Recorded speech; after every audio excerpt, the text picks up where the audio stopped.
Hata mimi siku ile nitapumzika. Naomba watu ya ODM, nyinyi uniwekee ni bandera na nyinyi ukuje kuwafu. People are killed, our people are killed. We sympathize, we moved on. Even world over.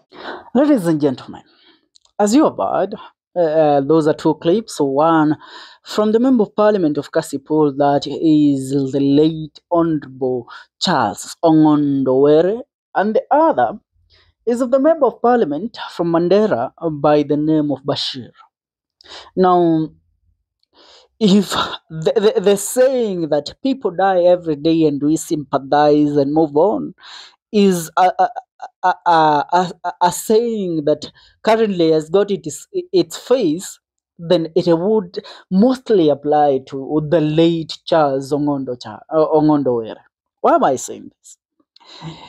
In Kaspul, this constituency is one of the most notorious constituencies that we have in Homa Bay County. Why am I saying this? It is believed that under the reign and dictatorship of one Charles Ong'ondo, the man who was murdered yesterday in Nairobi, he oversaw goons who went ahead to attack different people who were opposing him. As currently as we speak, we have been gathering intel and analyzing intel in regards to matter the death of Kaspul Member of Parliament, Charles Ong'ondo. And remember, in our cultures, if there is one thing that we don't celebrate is death. I mean, there is nothing that people in our cultures hate more than death. I mean, you can't wish death even to your greatest enemy. That is how we were raised. But you know, people in power feel that they are so entitled to a point that they think they are guarded from death. I mean, death can't meet them. And the murder of one Honorable Charles Ong'ondo yesterday proved to these people that they were wrong. And that is why the man who used the saying that people die every day, we sympathize and move on, the Member of Parliament from Mandera, Bwana Bashir Abdullahi, is coming out right now to apologize to the people of the Republic of Kenya for using those ones that he used. Are we together? Because they have seen, I mean, we are not also so much away from the truth. I mean, from meeting our demise, if this is what is happening. I mean, the death of Charles Ong'ondo has opened the eyes of some of members of Parliament who wants to see live on how the people of the Republic of Kenya see it. But as we speak about this death, some details are coming in. Honorable the late Charles Ong'ondo was the Member of Parliament of Kaspul, which is a constituency in Homa Bay County. But one thing that he enjoyed so much is being the chairperson of the ODM party in Homa Bay County. Now, the hatred on this man sparked and brought an outrage a few days ago. Leave about the fact that the rants that we are seeing online currently. But during the ODM grassroots general election, Kaspul Member of Parliament and the chairperson of ODM in Homa Bay County, Bwana Ong'ondo, is believed to have sold the ODM grassroots election tickets to the highest bidder, which led to fights in Homa Bay County, seeing some people being hospitalized. 3 weeks ago, we received news. It was reported by different media stations that people had been hospitalized, several people had been hospitalized in Homa Bay after fight broke out during the ODM grassroots election. And that is why yesterday, when this death hit the headlines, the first instinct that came into my mind, this is a politically motivated assassination. And not only is it motivated politically, it is linked to the ODM grassroots election that have been happening in the country lately. Are we together? You people tend to, I mean, you tend to analyze people on how they say and how they relay the information.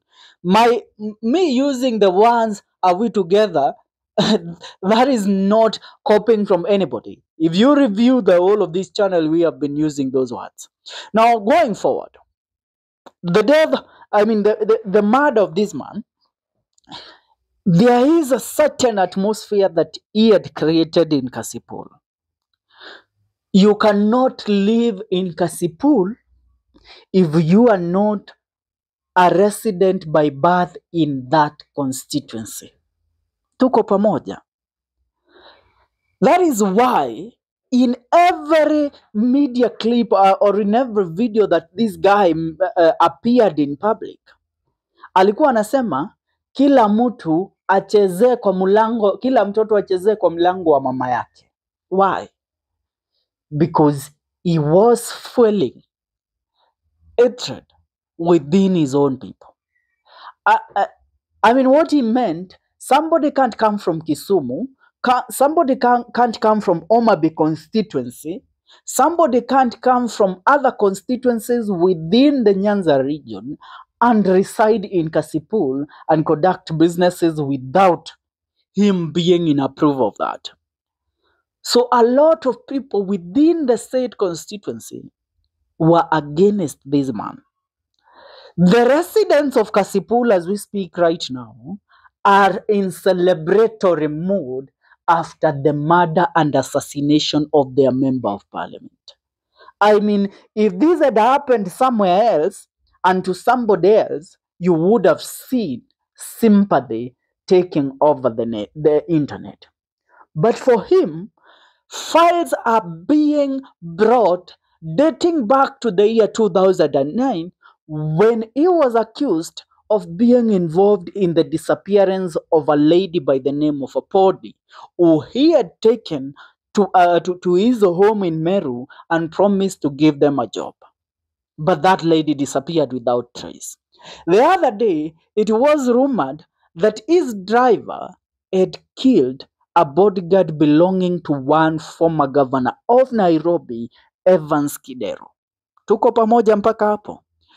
Now, enemies of this man had piled up to a point that even the interrogation bodies, as they are currently conducting the investigations, they are left in between a hard rock to decide on which link or on which route to pursue so that they will they will finally arrest the culprits that were involved in this assassination. And I tell you, the assassination plot of this man was not planned by a single individual. It wasn't planned by one or two parties. It was planned by several individuals, all from his home county. They had to deal with this man because he had taken over the grassroots election in ODM and made it about him. So he was planning to vie again for the seat of Member of Parliament of Kaspul, and he was to remain the chairperson of ODM in Omabe County. Even beyond 2027. So that tells you a lot of people that were eyeing the seat that this man is holding, including one missing MCA of Kaspul West, Bondo Vincent, who is currently missing after being shot in Nairobi about 4 days ago. The people of Kaspul had started resonating with this young man. They had viewed this young man as their potential leader who they would vote in as the MP of Kaspul come the year 2027. But one Charles Ong'ondo Were felt threatened to a point that he hired goons to intimidate who? To intimidate these MCAs that felt entitled that they could challenge him in the 2027 general election. And that's why I'm telling you, this is a plot that was cooked up and was organized by people that viewed him as a threat as he viewed them as a threat. They came up together, collected money, and then went ahead to hire the assassin. And this assassin that was hired, as I explained earlier, and according to the forensic analysis that we have from the DCI, was not a normal assassin. Si mtu hivi. This is a person with intense training on sharpshooting. And this is a person who has been taught on how to manage fear. Because the man, on the way that he executed this assassination, he is said to have gotten off the motorbike, gone to the window of the said vehicle, drew his gun, and shot 6 bullets into Charles Ong'ondo Were. No shot missed, nor did any shot hit anybody else in the said vehicle. Na jamaa alikuwa amekaa wapi? On passenger seat, the co-driver's seat. Are we together? So when we look at it, we only come into one conclusion. The recent ODM grassroots election are to be the major factor for investigative bodies to come up with a link of who really hired or who really came up with the plan of assassinating one Charles Ong'ondo Were.